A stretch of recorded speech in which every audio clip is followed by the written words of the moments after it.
Hi everyone, welcome back to another video.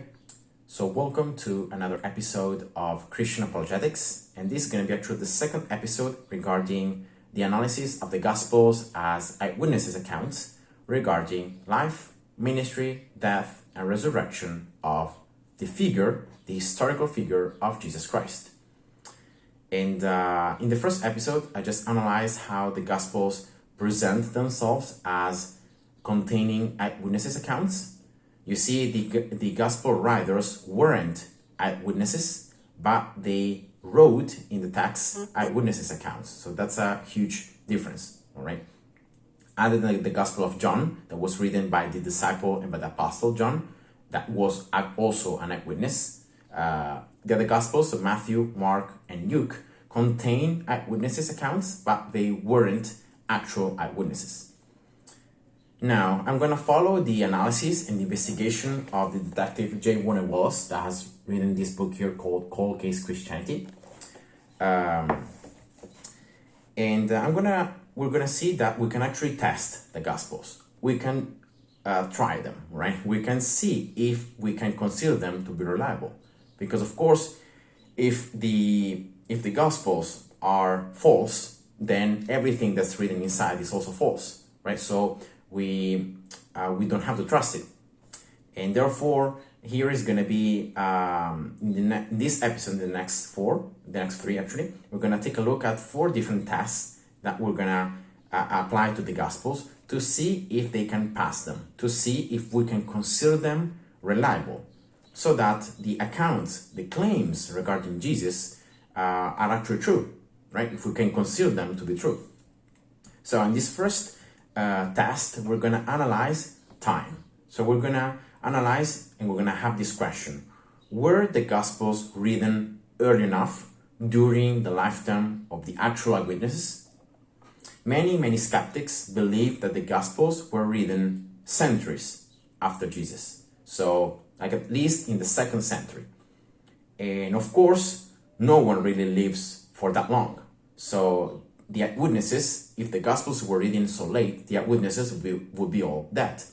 So the Gospels couldn't possibly be true eyewitness accounts. If instead, of course, the Gospels were written earlier on, then it's possible that they were written during the lifetime of the eyewitnesses, and therefore we could at least consider the claims to be true and to contain true eyewitness accounts. All right, so that's the thing that we're going to analyze today. And I'm going to list here a couple of pieces of evidence that actually J.Warner has listed that actually helped us to understand and to see that the circumstantial evidence, all right, forms a compelling case for an early dating of the Gospels. So it's more reasonable, after analyzing the evidence, that the Gospels were written earlier during the lifetime of the witness, that not later on. And we're going to see here 11 pieces of evidence that are going to go in favor of the Gospels being written earlier on, and then 5 pieces of evidence where the Gospel instead could be written later on, right? So the first piece of evidence, I'm going to go very quick here because I don't think there is much to describe, is the fact that the New Testament fails to describe the destruction of the Temple of Jerusalem.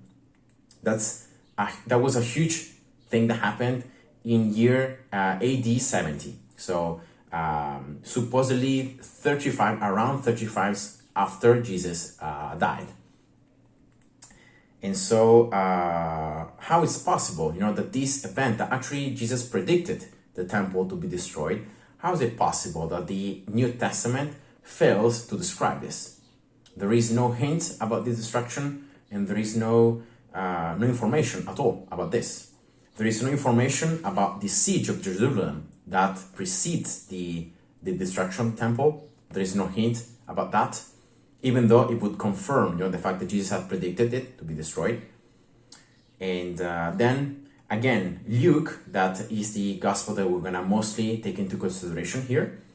Luke wrote both the gospel and also the book of Acts. If you just read Luke and Acts, you can see that at the beginning, the writer is the same. It's always Luke, all right? And again, Luke, in this case, in the book of Acts, doesn't say nothing about the deaths of different apostles. For example, Paul, Peter, of James, the brother of Jesus. So even though these figures were very important, in the early church, and if you go to the book of Acts, you can see Peter and Paul occupying many important position, in the book, but we don't have anything about their death.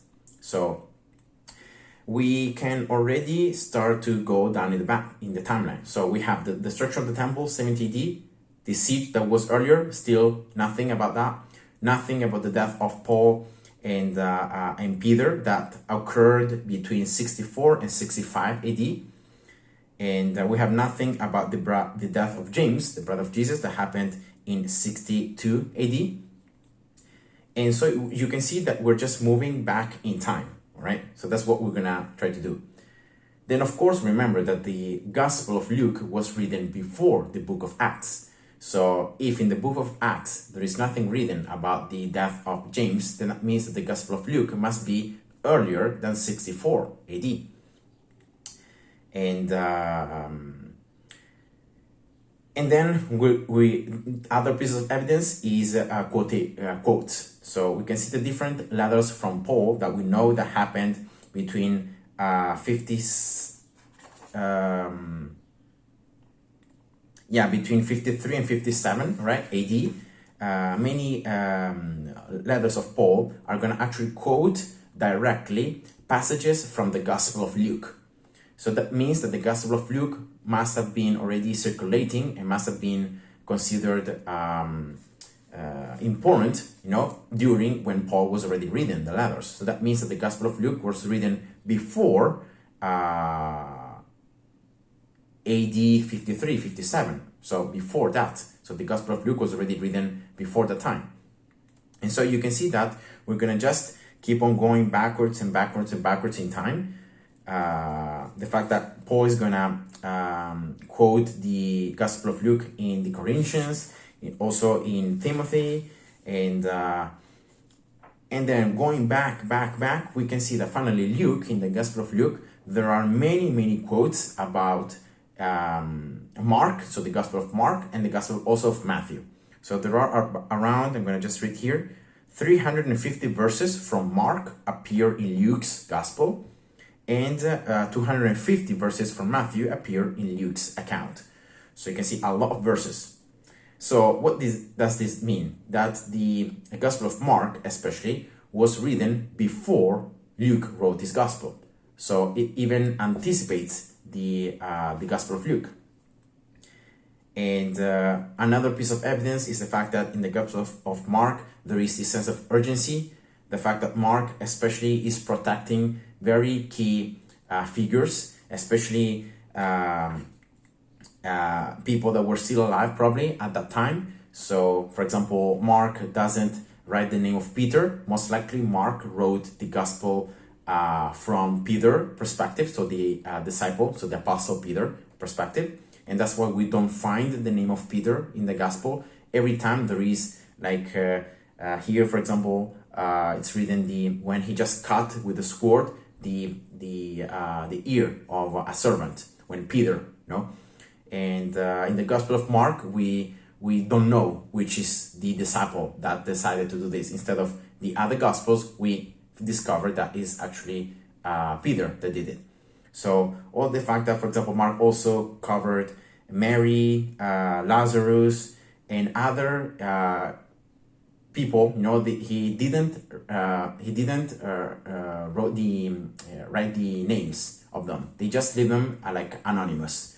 So this is, once again, something that is very common every time that you're trying to protect someone when you're writing something. So you try to keep them anonymous so that they wouldn't be persecuted or they wouldn't have any bad thing to happen to them. So, all these 11 pieces of evidence just point to the fact that the Gospels were written earlier than 50 AD, so around 50 AD. And if you consider the fact that Jesus died around between 33 and 35, 36 AD, then it's just 15 years after that the first Gospels were already being written. So in 15 years, it's very likely that the eyewitnesses, would still be alive and would be able to provide all the accounts that then were added and written in the Gospels.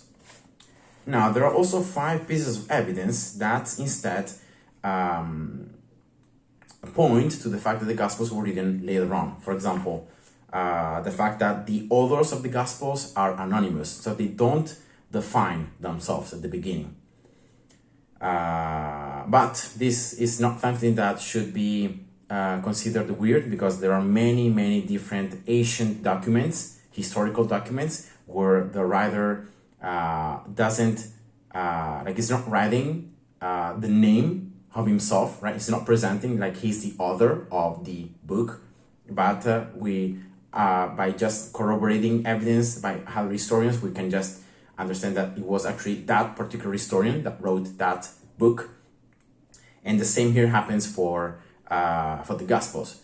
And another thing is why do the Gospels, were named after people that weren't even the disciples, like Matthew, Mark, and Luke weren't even the names of the most important disciples. So if the Gospels were really written after, a lot of time, then it would be more likely, like if they wanted to give them more credit or to be more success, then they would have created the Gospel of maybe Peter, the Gospel of James, right? The Gospel of, and writing the name of someone that was more important. But we don't have any of this. So this all points to the fact that even if the authors of the Gospels are anonymous, but that they were still written by actual eyewitnesses, and they weren't written. They contain eyewitnesses accounts, and they weren't written centuries after. So here I'm going to just read a portion from the book that says, while it is possible that the Gospels were not written by the traditional first century authors and were given these attributions only much later in history, it is not evidentially reasonable. If skeptics were willing to give the Gospels the same benefit of the doubt they are willing to give other ancient documents, the Gospels would easily pass the test of authorship. And then another piece of evidence that seems to be against the early dating of the Gospels is the fact that Jesus predicted the temple to be destroyed, and therefore, because they wrote the Gospels after the temple was destroyed, they just added the prediction of Jesus to try to make it like a prophecy. But again, this is just not. This just fails, because first of all, every time now someone is analyzing the Gospels and they find a supernatural event or something that cannot be explained by naturalism, then they're going to already consider it to be false a priori. So that means that false automatically, like it cannot be even true. So that's the first thing. And but once again, there is the main problem that yes, the temple, this destruction was predicted but was not written, right? But then there are other prophecies instead that were written, that were prophesied, and then that were also written. So for example, the fact that Jesus predicted himself to resurrect, and then it actually happened. So in the Gospels is described the resurrection. So why is it that the destruction of the temple is not written but is predicted? Instead, other events are predicted but then are also written down. So this weird thing, it's just unreasonable. So again here, and I said, while it's essentially possible that the Gospels were all written from the destruction of the temple, it is not evidentially reasonable. In fact, the primary motivation for denying the early authorship of the Gospels is simply the bias against supernaturalism that leads skeptics to redate the scriptures to some point following the fulfillment of Jesus' prophecy. The other piece of evidence that seems to be against the early dating of the Gospels is the fact that the accounts are filled with miraculous events. But once again, this falls under the category of the bias against anything supernatural that could happen. And then the last two pieces of evidence are a little bit more hard, a little bit more detailed. For example, the fact that there was another bishop called Theophilus in 2nd century. So the Theophilus is written in both the Gospel of Luke and in the book of Acts could be this other Theophilus and not a 1st century figure. But if we just take into consideration the fact that Luke is using the most excellent attribute that he's just using for certain specific people, then it's just clear to see that even if it's possible that Luke was referring to this other Theophilus in the 2nd century, it's just not reasonable. So here he says, quoting, "Even if we don't have enough evidence to identify the true Theophilus with precision, there are some reasonable 1st century explanations available, and the manner in which Luke described Theophilus in Luke 1 it is consistent with Theophilus of Antioch." So this second bishop that was considered to be like a very important figure of the church at that time. So yeah, it's weird, the fact that Luke, for example, is writing the gospel as if this Theophilus doesn't really know much about it. So yeah, no, all these things are pretty inconsistent and are pretty unreasonable. And then the last one is the fact that Josephus, that was a 2nd century, a late 1st century historian, Jewish historian, that Josephus is citing a lot of Luke. So Luke is actually citing a lot of Josephus. So they're telling that Luke, the gospel was written after Josephus, and that's where it took all the information and all the quotes, but it could very easily be the other way around, right? Luke was written earlier, and then Josephus is actually quoting Luke. So, and another way is that why, like, Luke is very careful to quote the Gospels, right? For example, Mark and Matthew, but then why is not quoting Josephus, for example? So that's very weird. So then yeah. So once again, here I'm gonna be quoting. While it's certainly possible that Luke was borrowing from Josephus, it is not evidentially reasonable. There are a number of unrelated pieces of circumstantial evidence that point to an early date for Luke's Gospel, nearly 40 years prior to the work of Josephus. All the alleged evidence that supports the claim that Luke referenced to Josephus can also be used to defend the claim that Josephus referenced Luke. The cumulative circumstantial case for early dating can help us determine which of these possibilities is the most reasonable. And therefore, after analyzing these 16 pieces of evidence, some for the early dating of the Gospel, some to look like they were against, but as we have seen, they weren't really against, then we can consider that the Gospels were written in the 1st century during the lifetime of the eyewitness. So at least witnesses. So we can at least, consider their claims to be from eyewitnesses. And here at the end, J.Warner says the inference that the Gospels were written in the 1st century prior to the destruction of the temple is the best explanation. The explanation is feasible, straightforward, and logical. It exhausts all the evidence we have assembled, and it is superior to the alternative explanation. It meets the 5 criteria we established from abductive reasoning. We have confidence that we have arrived to the most reasonable explanation. So, in all this very short video, all this very short and quick analysis, we have seen that the Gospels passed the first test, so the test of time. Were they written early enough? Yes, it's more reasonable to conclude that they were written early enough, during the lifetime of the eyewitnesses. So in the next episode, we're going to take a look at the next 3 tests that we can put on the Gospel to see if they're going to actually pass them as well, and we can consider them to be reliable. Remember, the fact that the Gospels were written early enough doesn't mean them to be true. So they could have written early enough, but then they could contain also lies, or they could not be accurate. So we're going to see in the next episode how that plays out. And yeah, hope you enjoyed, and God bless you. See you. Bye-bye.